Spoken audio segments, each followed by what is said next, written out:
What's up guys, Jcfigz here, and in this video I will be attempting my very first re-leather project. I will be re-leathering a Jcfigz Inc. WWE World Heavyweight Championship belt.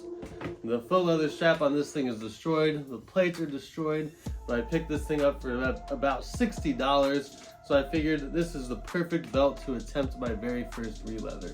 I will be going over the process, all the tools that I got, where I got them from, the cost of the tools, and then the cost of the entire project at the end of this video. This will probably be a series, so there's going to be at least 3 parts to this series, so definitely stay tuned, hit the bell to get notified whenever I post a new video, and don't forget to like and subscribe.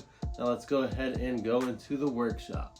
Alright, so here we have the belt on a double shoulder cowhide strap from Tandy Leather. And as you can see, my workstation is just an absolute mess. I have stuff all over the place. Obviously, if I continue this hobby, I'm definitely going to need to straighten up in here or get a bigger workstation. And I do plan on continuing this hobby. Hopefully this first re-leathering goes well. So what I'm going to do here is I'm actually going to trace the outline of this belt. I know a lot of people say that that's, not the best way to re-leather a belt, but this being my very first try, I think it's probably the easiest way to go about doing this. And a lot of people are going to say the Jcfigz Inc. straps were not accurate to like the TV version of the belts, but it is what it is. I'm going to give this a go, and then if this goes well, everything fits hopefully, then I will try the more advanced way where you would just take the plates off of the belt and you would press the plates on the leather, and you can actually fit or fill in the screw areas where all the screw ports go. And then you take the plate off of the leather strap, and then you can do the outline from there and do the same thing with the side plates, and then you can go about your business doing that. Obviously I don't really know what I'm talking about, so we're going to go ahead and trace the outline of this belt real quick.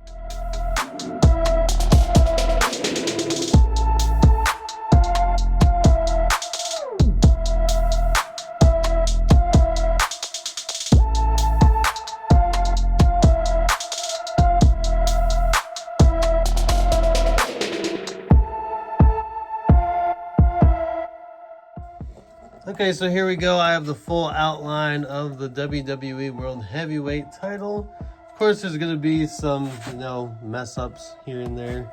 Right there, right there. The faux leather strap was like really beat up, so I wasn't able to get a perfect line in certain spots. But the good thing is, if you do decide to trace the belt, use a black ink pen.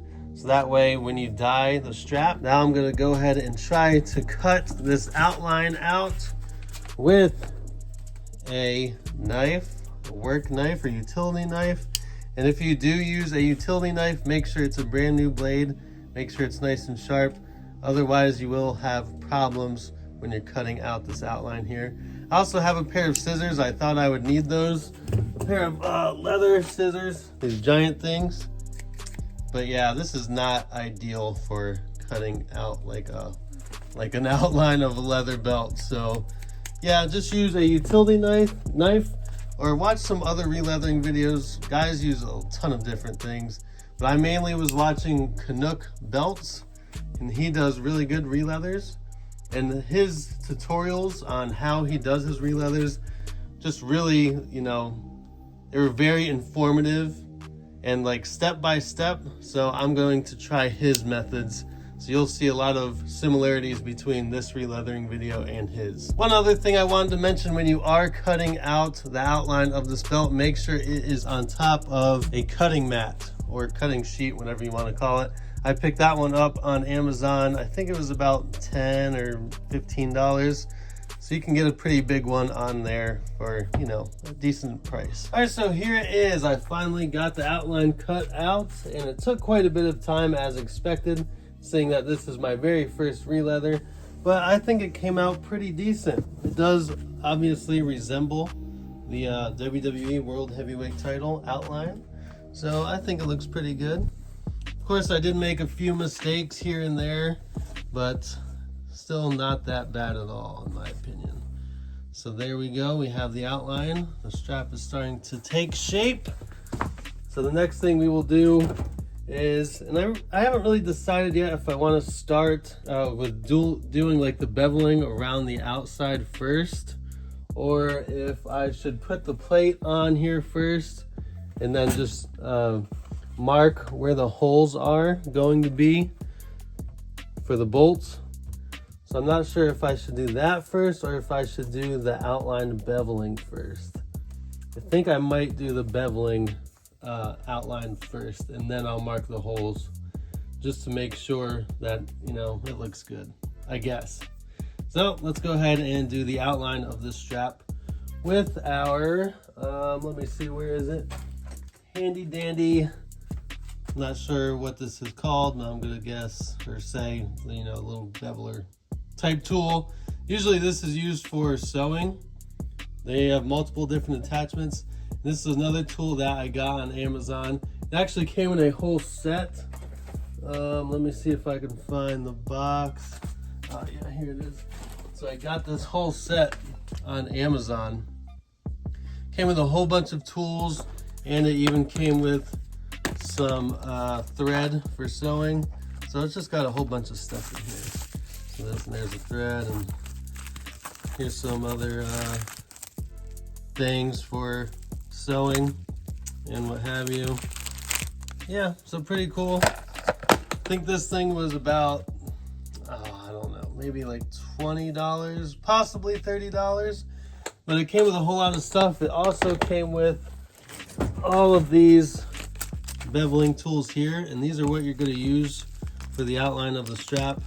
So like you see the seashell texturing on a lot of belts. And there's multiple different kinds. So this one's bigger than the one I just showed you, obviously.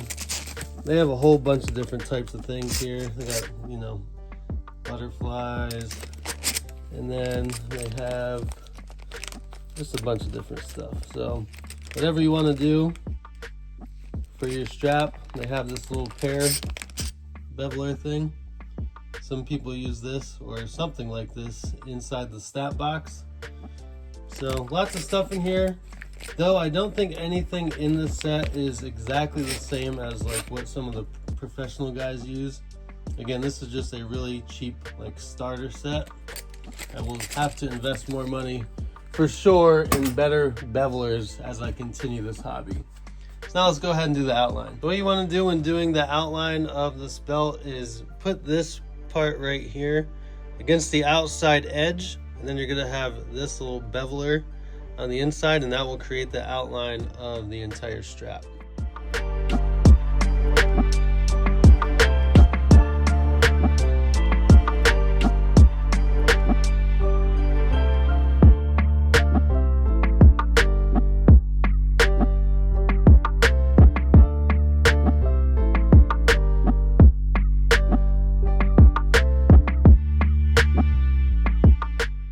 So there we go. I went over the outline for the strap one time. I'll probably go over it again another 1 or 2 more times.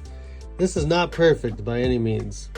Do not take my video for advice, guys. Okay, this is my very first try again, but you know, it doesn't look terrible. You can see the outline going all the way around. I don't think I should have done this outline first. I probably should have cleaned up the outside before I did the outline. All this up here, and some of my cuts were not perfect, so because of that, the outline is not perfect either. So I did run into some snags when I was doing this here. It did get caught on some of the spots that are not perfect. So, but you know, it is what it is. So some of the next steps I'm going to do, but this is going to be it for this first part of the re-leather. Again, the next steps I'm going to do is draw where the holes should be for the main plate and the side plates, and then I will be doing the snap boxes as well, measuring out the snap boxes and where everything should go. So again, make sure you like and subscribe to the channel, hit the bell to get notified for when I post part 2 of this re-leather video.